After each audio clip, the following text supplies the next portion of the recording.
people are in captivity in Babylonia. The king, Nebuchadnezzar, has died. And now he has been succeeded by his son. His son's name is Belshazzar. Remember that? Mm-hmm. Now, Belshazzar calls for a huge feast for 1,000 people. It's going to be a heck of a party. It was probably what we would call a state banquet. Come in. Hi, come on in. Hi. Is this the adult Bible study? Yes. Yeah, right there. It's supposed to be anyway. Yeah, I don't know if there are any Sometimes adults. we're not adults. Please tell us who you are. My name's Patty Eldridge and new to Boulder City. Well, Excellent. welcome. Hi, Patty. How are you? And I'm so glad I read this. Glad to have you here, Patty. How wonderful. Does everybody tell her who you are? So, and then we'll make her repeat it. Okay. I'm Peg, and I'm still fairly new. I've only been here 3.5 months, so Oh, welcome. Peg, did you say? Okay. Okay. David Paulson, and I've been here since the beginning. Coffee and donuts. Don Cooley, I arrived in the middle. Linda Fox, I'm a native Boulder Cityan. Pat Benke, and we've been here 12 years. I'm Mr. Pat. Bruce. I'm Myra Davis. And I'm Joyce. And I'm Brian Fox, and I've been here since before the beginning, I think. Long time. Anyway, we were just starting in on the story of Daniel and the handwriting on the wall. Our theme for today being Tell It Like It Is. Now, Belshazzar calls for this great feast for 1,000 people. It's what we might call a state banquet, a very extravagant affair. And at the banquet, Belshazzar begins to show off. He's drinking pretty heavily and showing off before all the people there. And when he begins to feel the effects of the wine, perhaps getting more than just a little tipsy, he decides to start flaunting himself and flaunting his power. And so he decides to make a show of strength and impress everybody.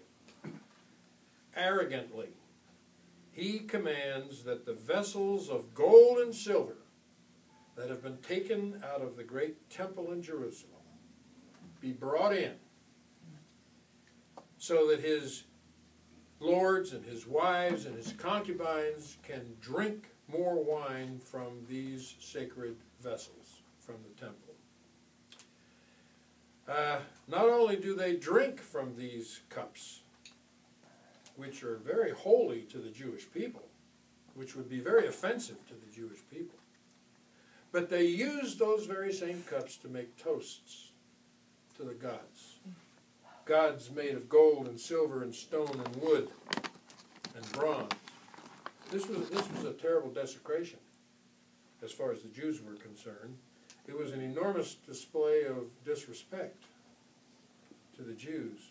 It was profaning the sacred vessels of the temple in a drunken debauchery, you see. But then, mysteriously, in the midst of all this, drinking and carrying on, a ghost-like hand and fingers appears and begins to write on the wall. And it writes 4 words. Mene, mene, tekel, parsin. Well, when Belshazzar sees the handwriting on the wall, he's terrified. By the way, there is coffee and donuts if you want. That's good. He's absolutely terrified. He realizes that he's probably gone a little too far. He got a little too carried away. Something's going on here. He turns white. He begins to think thoughts. His body quakes. The Bible says his knees are knocking together. That's how scared he is. So he calls upon his astrologers. I've got to stand up here. He calls upon his astrologers, his wise men, his soothsayers, his specialists, you see. And he wants somebody, anybody, he doesn't care who, he wants somebody to interpret what's been written on the wall by this hand.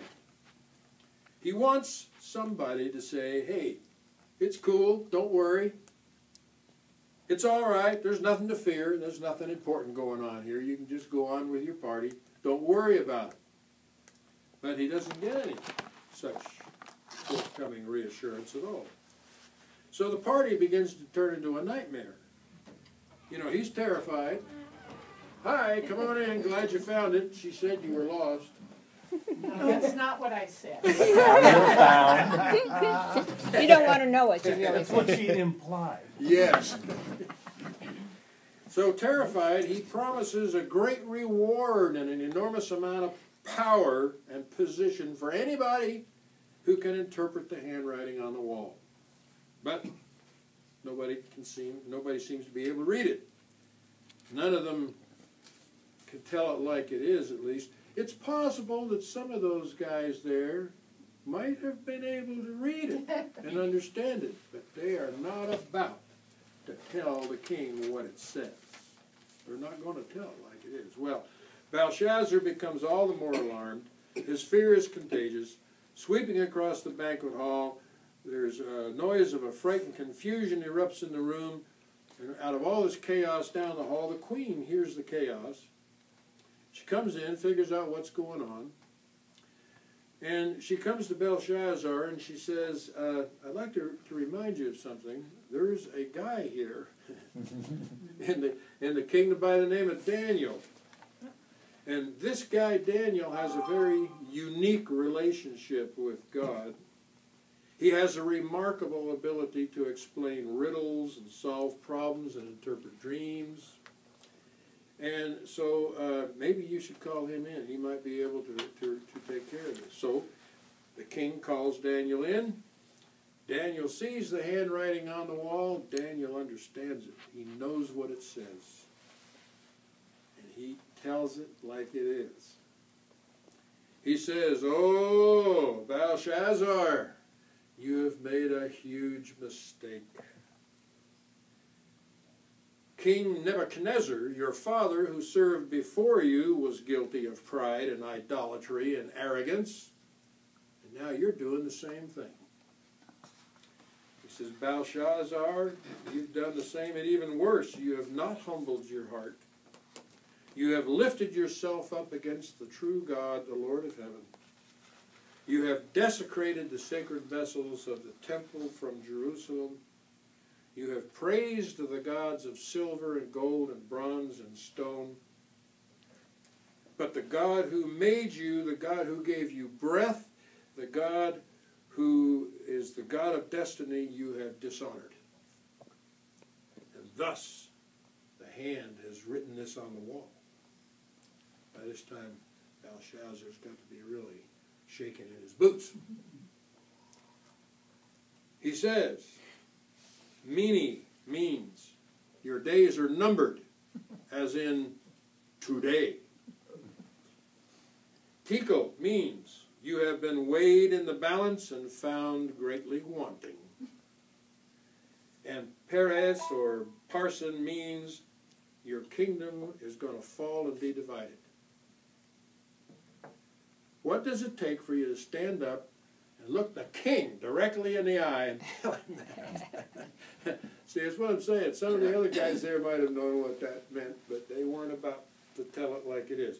So the story ends by telling us that Daniel was right. As the scriptures tell us, that very night Belshazzar is assassinated and his kingdom fell. With that dramatic Old Testament story serving as a backdrop for our lesson today, I want you to think of this. Of all those people, why? Why and how come it was Daniel, the only one able to understand and interpret the handwriting on the wall and tell it like it is? Why is he the only one who could do that? Surely there were others there. Well, a few... Do we have to answer that, or you just... You that want is a to? rhetorical He's question gonna that tell I will us. answer for you. Oh, thank you. A few decades back, there was a whole new approach to sportscasting that exploded on the American scene. The theme of this new approach to sportscasting was, tell it like it is. Any of you remember who the leading advocate in this approach was? He was Howard very brash. Cosell. Howard Cosell, Cosell. that's the guy. He was brash, he was loquacious. You know, he was a New York lawyer Yep. that had turned broadcaster. And drank like a fish. Yes, he was a very obnoxious guy. And because of his very caustic style, he became also known as the man America most likes to hate. You remember that? Oh, he was something else. But Howard Cosell profoundly influenced sportscasting to the extent that it changed the profession permanently. Before Cosell came along, sportscasting tended to describe ball games and players as if they were the ultimate gods, the ultimate thing in the universe. Every play was nothing short of miraculous. They glossed over the mistakes and errors the players made, never mentioned anything bad about the coaches, making everybody appear to be as faultless all-American heroes. You know, that was the whole way they used to do sports. Not so with Howard Cosell. With his tell it like it is philosophy, everything changed. People were able to see sports without the sugarcoating on it. Now, this implies something of importance for us. And that's this. Most of the time, we don't like to tell it like it is. Most of the time, people don't. It suggests that we often overlook how things really are. Or maybe that we fail to see clearly how it really is. Or maybe we're unable to understand how it is. Or maybe we don't have the courage to come right out and see how it is. Okay?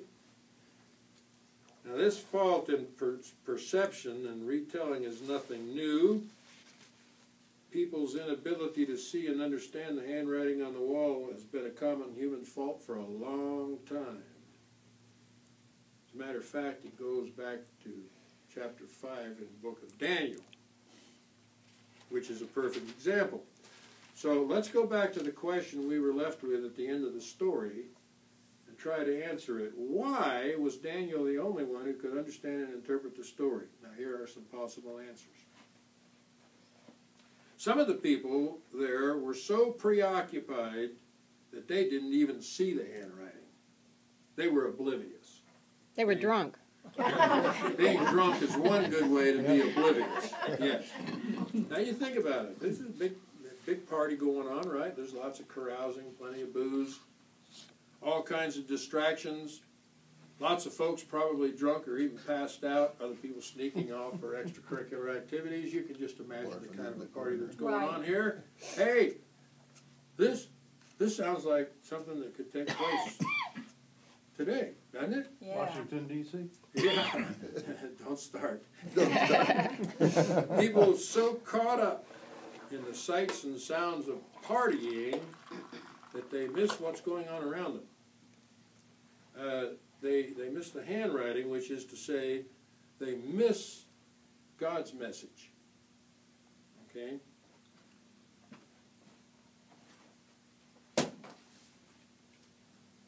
There was a young man in Paris, France, who came one day to see a psychiatrist. The young man was handsome and obviously wealthy, and he said to the psychiatrist, can you please help me? I feel so empty inside.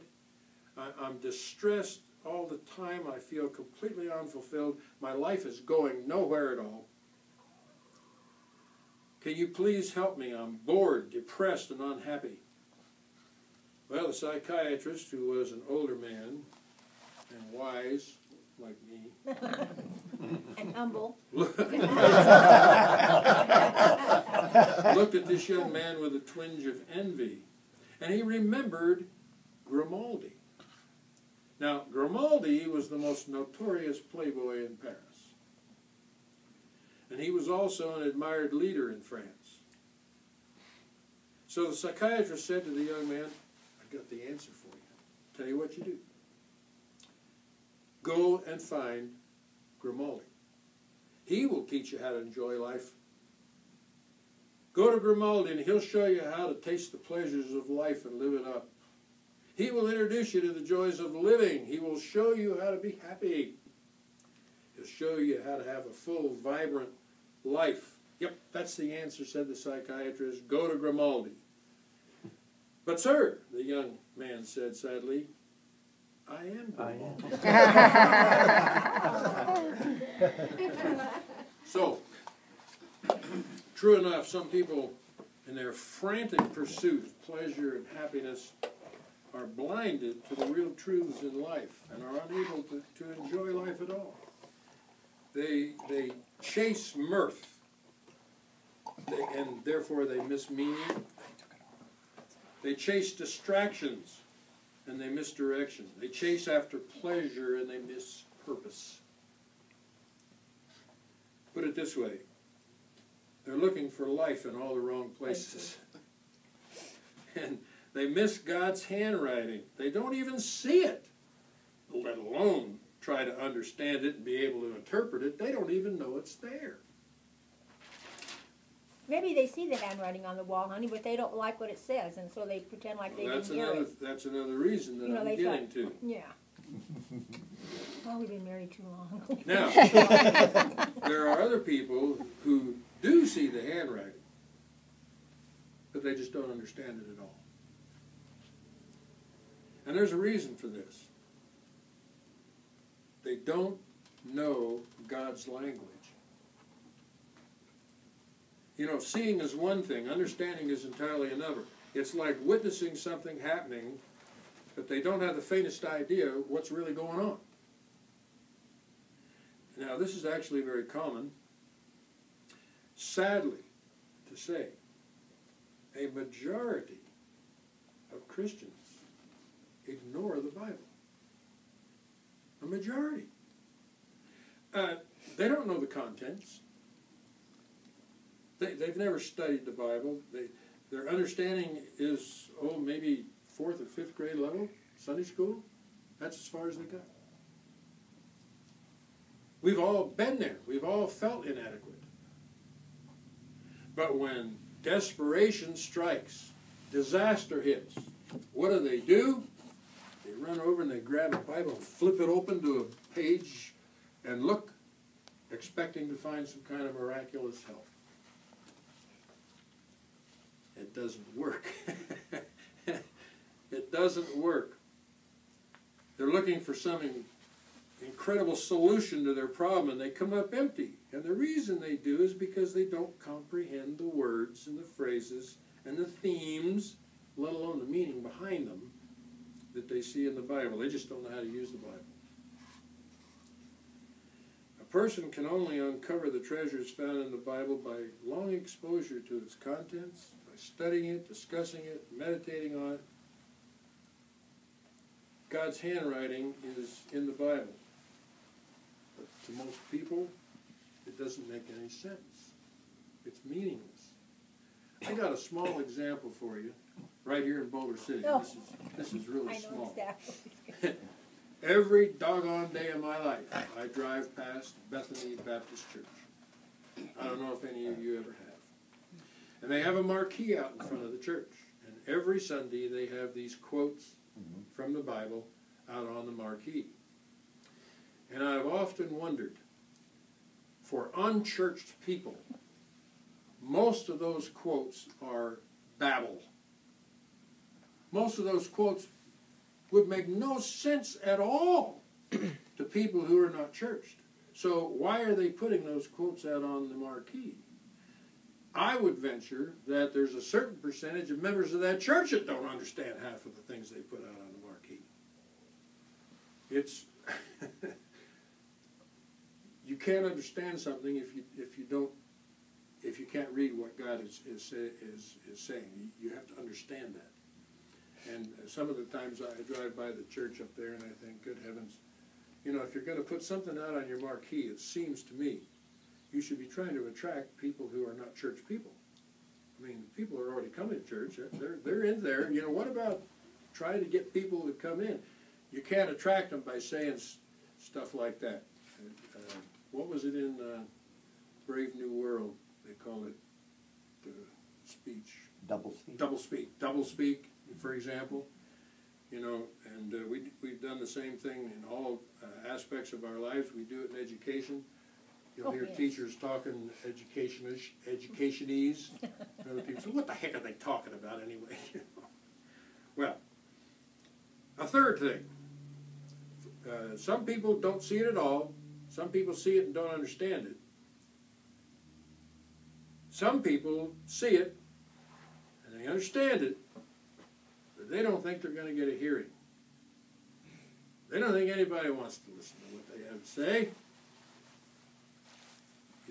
You comprehend it, but what's the use of saying anything? I mean, what's the point? Nobody wants to listen. That's the cynicism of our society. Yeah, least of all people in positions of authority, they're not going to pay any attention to you. I mean, who am I? I'm just a nobody. So who's going to pay any attention to me? And therefore, a person can become disillusioned and disconnected. It's a waste of time to explain anything to people who don't care and don't want to hear it, right? So why should I? Another reason. Some people don't have the courage to tell it like it is. Telling it like it is not always fun. Sometimes telling it like it is very dangerous. Well, they always kill the messenger, you know. That's right. And in that time of King Belshazzar, they often executed the messenger for nothing more than bringing the bad, Right. So bringing the Greeks bad used to do it, news. too. It's not a good thing to have to deliver bad news to the king. It's not a good thing to have to deliver bad news to your boss. It's not a good thing to have to deliver bad news to your wife or husband or a friend. It's a good way to lose your head, figuratively speaking, or otherwise. Well, we do it today when someone rises up and says something that judges us, or says something that is an indictment of us, or says something that makes us feel uncomfortable, and that includes the preacher, right? We don't like that. We don't like that. A lot of people come to church, they just want to hear really sweetsy, cutesy stuff so they can go home feeling good. They don't want to hear stuff that stings a little bit, right? And we have a lot of subtle ways to silence that messenger. Just take a look at contemporary politics. Right, Don? Wow. That's what happened to Jesus. Exactly. Jesus told it like it was. And they shut him up by nailing him to a cross and killing him. Well, it could well have been that there were others in King Belshazzar's court besides Daniel that saw the handwriting, knew exactly what it said, kept their mouth shut, said, no way I'm going up to the king and saying that. So let's take a second hard look at Daniel for just another minute or two. The queen tells Belshazzar, there's a man in your kingdom in whom the spirit of the holy God resides. God's presence, God's integrity was known and sensed in Daniel even by his captors. I mean, a really quality person of integrity, an honest, serious religious person is recognized no matter by who. He was God's man of the hour. He clearly saw the handwriting, he understood it just as clearly, and he had the courage to speak out, and as we might say, he did not speak with forked tongue. And this is what faith calls us to do. It is, in truth, the whole mission of the church, to see God's word and accurately tell it to the world, to explain the message of good news so that people will accept it and celebrate it. Our responsibility as Christians is to tell it like it is. And sometimes people will think we're crazy, or people think we're stupid, or people tell us to mind our own business, or whatever the case may be. But it's important for us to learn to tell it like it is. I finish with a quote from Lawrence Tribble, who wrote this. One man awake awakens another. The second awakens his next door brother. The three awake can rouse a town by turning the whole place upside down. The many awake can make such a fuss, it finally awakens the rest of us. One man up with dawn in his eyes surely then multiplies. Okay, next week. That was good, thank you. Thank you, Brian. Yeah, thank you, Brian. Next week, I hear the voice of Micah. You all know who Micah is? I'm sure you're all real familiar with Micah. Oh, yeah. Was he the last Back to book the in the book. I Bible? hear the Old voice Testament? of Micah saying, do justice, love kindness, and walk humbly with your God. Yeah. Thanks, everybody. Thank Okay.